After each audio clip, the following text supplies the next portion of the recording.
Just don't let him get you down. Just stay constantly Yeah. pushing against this, because he'll be gone shortly, and we have to start figuring out how to get at Pence.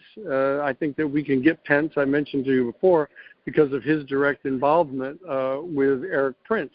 And Eric Prince meeting with the representatives of Russia in the Seychelles Islands, trying to set up a secret communication system between Trump and Putin, and they're all trying to pretend that Pence is free of all of this stuff, but he's not.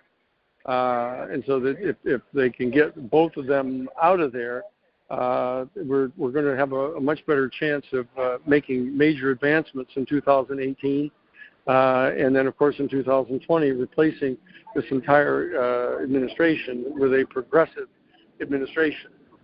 People need to take heart over the fact that we've been working at these things over the past 50 years, and so we know that even when things look like we're behind the curve on something, we know what's going on underneath in the background that is going to respond to what they're doing, and we'll get back on top of these people, between 2018 and 2020.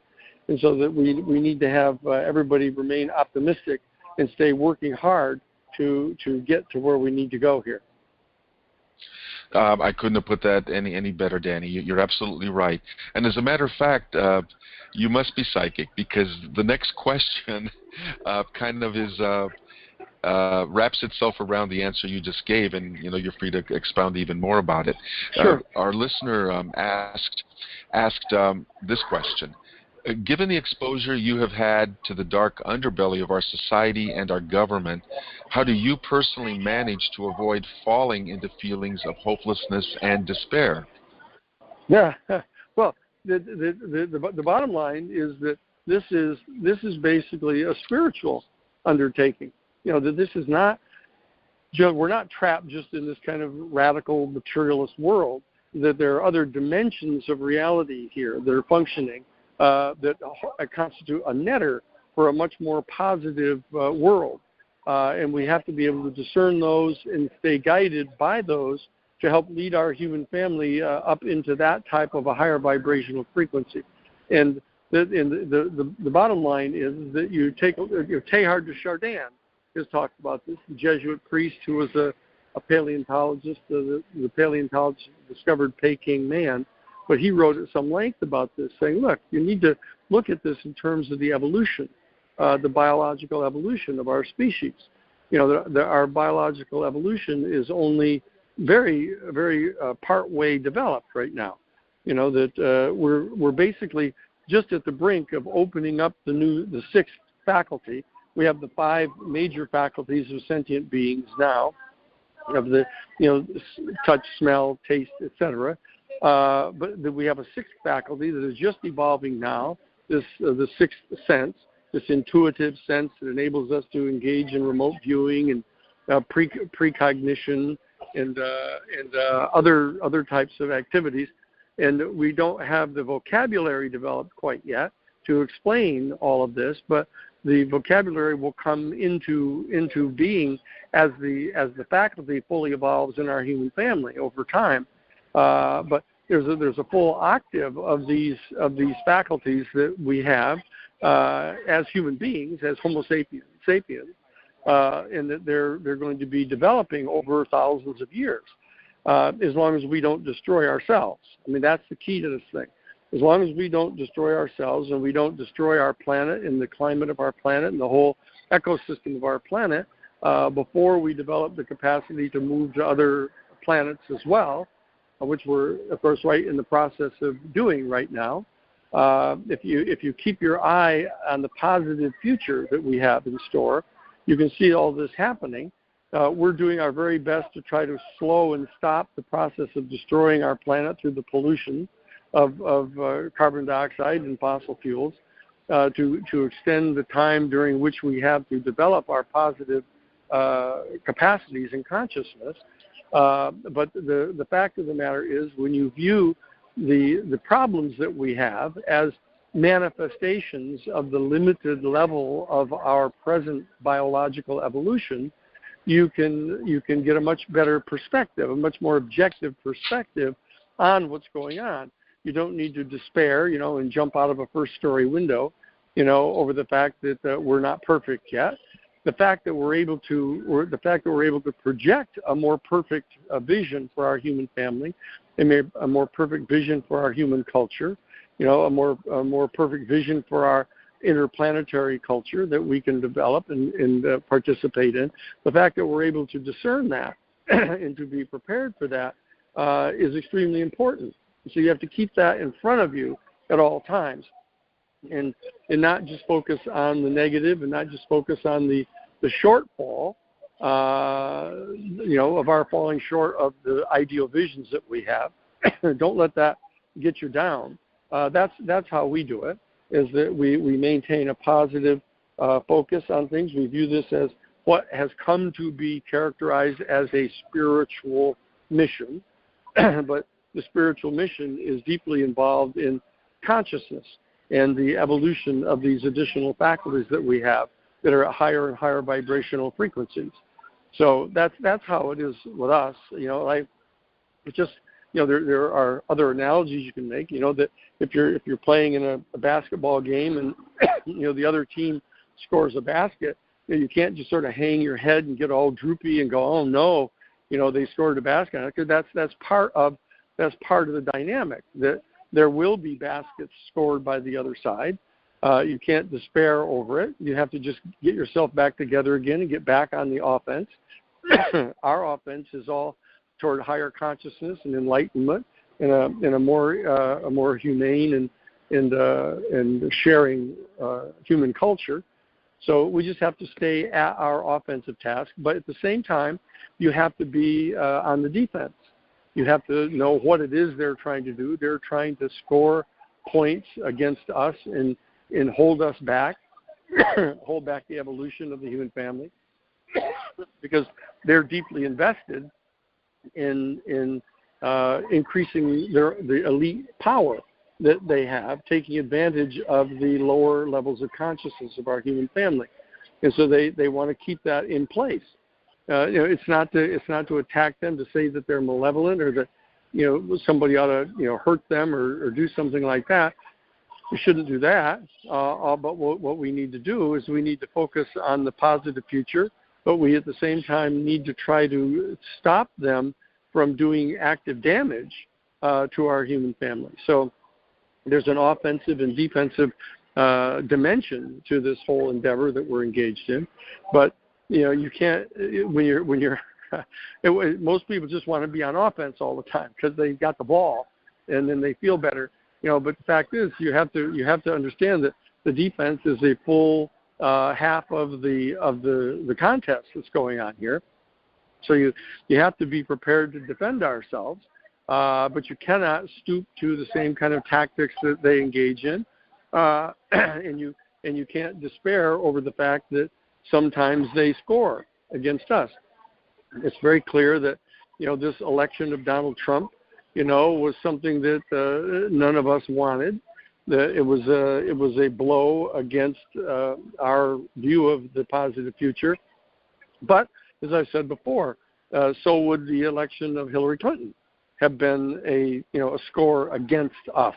If you don't get somebody like Bernie or other people chosen to really put in a progressive agenda, you're always looking at kind of the lesser of the two evils. So we need to keep mobilizing and organizing, working on behalf of Bernie Sanders and the entire progressive community, the Progressive Caucus I've talked about before in the Congress of the United States. They're sort of people we need to focus on generating a full-scale positive agenda so that we have an alternative budget, we have an alternative energy system, we have an alternative education system, we have an alternative economic system. The key is to stay focused on the positive solutions that we have. There's alternative currencies, the bitcoins. There's this new thing that's coming out that's called the sovereign hero. It's a little kind of peculiar name, but it's called the Sovereign Hero. It's like a Bitcoin. And that we believe that is going to, in fact, be developed in such a way that it takes out of the hands of any single corporation the ability to control the economy, like the Federal Reserve does now, and the World Bank and the International Monetary Fund, and the capitalists.